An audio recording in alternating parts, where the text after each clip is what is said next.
আবারও বলছি, বাংলাদেশের রাজনীতিতে বর্তমান যারা রুলিং পার্টি আছে বিএনপি এবং অপোজিশন যারা আছে জামায়াত ইসলামী, এদেরকে আমি অন অ্যাভারেজ কম্পারেটিভলি অন্যদের তুলনায় আওয়ামী লীগের তুলনায় অনেক বেশি বাংলাদেশপন্থী মনে করি। বিএনপির প্রতি যদি ভারত নাকশ না থাকতো তাহলে 16-17 বছর তাকে ক্ষমতায় বাইরে রাখতো না। এখন শোনা যাচ্ছে তারেক রহমান একটা তাদের সাথে কিছুটা করে আসছে, কিন্তু তারেক রহমান জিয়াউর রহমানের সন্তান, খালেদা জিয়ার সন্তান এবং বাংলাদেশের একটা বড় অংশ মানুষ যারা আছে, যারা বাংলাদেশের ধর্মীয় বিশ্বাসকে সম্মান করে, বাংলাদেশ স্বাধীনতা সার্বভৌমত্বকে সম্মান করে, তাদের মধ্যে একটা বড় অংশ বিএনপিকে পছন্দ করে। এটা অস্বীকার করার কিছু নেই। আমার কথা হলো, বিএনপি এবং জামাত দুইটা রাজনৈতিক দল বাংলাদেশের প্রধান রাজনৈতিক দল হিসেবে থাকুক আগামী 20 বছর, 30 বছর, 40 বছর বা 50 বছর।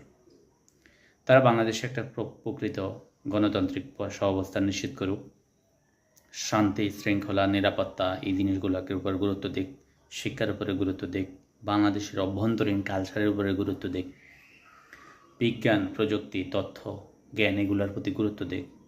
বিশ্ববিদ্যালয়গুলোকে লেজুর ভিত্তিক রাজনৈতিক দল থেকে বের হয়ে গিয়ে জ্ঞান এবং মেধাভিত্তিক রাজনৈতিক কালচার প্রতিষ্ঠা করুক। এই স্বাধীনতার 50 বছর তো হয়ে গেল, আমরা কম্পারেটিভলি তো অনেক কিছু তো দেখি। অনেক দেশ আছে 30-35 বছর বয়সে অনেক উন্নত হয়ে গেছে। মালয়েশিয়া, সিঙ্গাপুর, আরব আমিরাত, অনেক দেশ। বলতে পারেন তাদের কিছু কিছু সম্পদ আছে। সম্পদ তো মাটির তলায় সবসময় থাকে না, মানুষও সম্পদ হইতে পারে। এদের চীনের অসম্ভব সম্পদ আছে।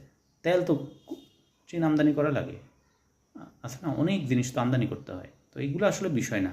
আমাদের বড় সুবিধা হচ্ছে আমাদের মানুষ আছে, আমরা এই মানুষগুলোকে প্রপারলি কাজে লাগাতে পারলেই অনেক অনেক অনেক অনেক মানে এদের কাছ থেকে বের করতে পারবো। তো ওরা বিএনপি 5 বছর থাকুক, পরের 5 বছর জামাত থাকুক, জামাতের বিএনপি সমালোচনা করবে, কিন্তু শিক্ষা, কালচার, মেধা, বুদ্ধিমত্তা, জ্ঞান এগুলো ইউনিক থাকবে। আমাদের আত্মসম্মান নিয়ে আমরা বাঁচব।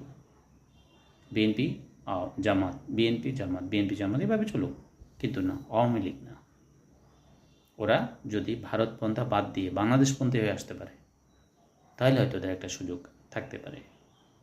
বাংলাদেশপন্থী হতে হবে, বাংলাদেশপন্থীই হতে হবে আমাদের, কোনো বিকল্প না এটার। ভারতও আমাদের সাথে বন্ধুত্বপূর্ণ সম্পর্ক থাকবে, এটা নিয়ে আমার কোনো আপত্তি নেই, কিন্তু